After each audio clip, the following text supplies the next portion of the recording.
Okay, you're not going to believe where I am. I'm blogging from the back of a police car, if you can believe it or not. See? Look. So, yeah, blogging from a police car. This is a new one. The back of. I'm in the cage, man.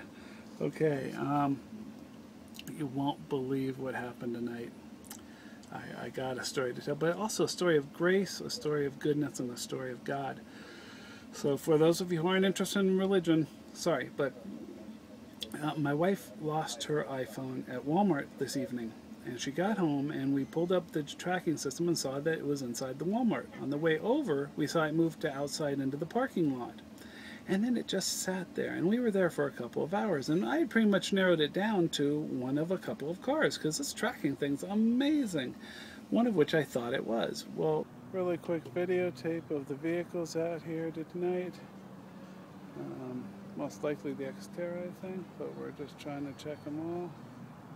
Well, we waited. I called for the police.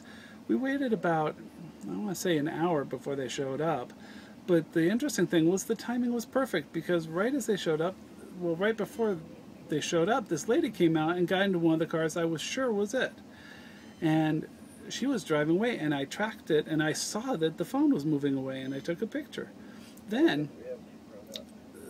the police had just pulled up and talked to my wife, and so I ran back and said, that's her, it's going away. And so we followed it by the tracking system and found the vehicle, which I'd already taken the license and the make and everything of.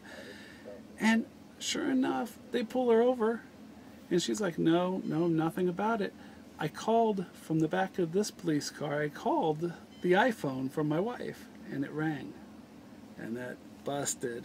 Then I was given the opportunity of pressing charges or not. I asked the police officer, can I speak to her before I decide if I'm going to press charges? And he sort of was a little leery about why I wanted to speak to her. I said, I'm not going to yell at her or do anything weird. I just want to talk to her. He said, okay. We came out, and I basically told her, I said, that was a very bad thing you did when you took the phone my wife had left. Es un muy mal pecado. It's a very bad sin. And I said, and right now, I could have these two police officers will arrest you and take you to jail.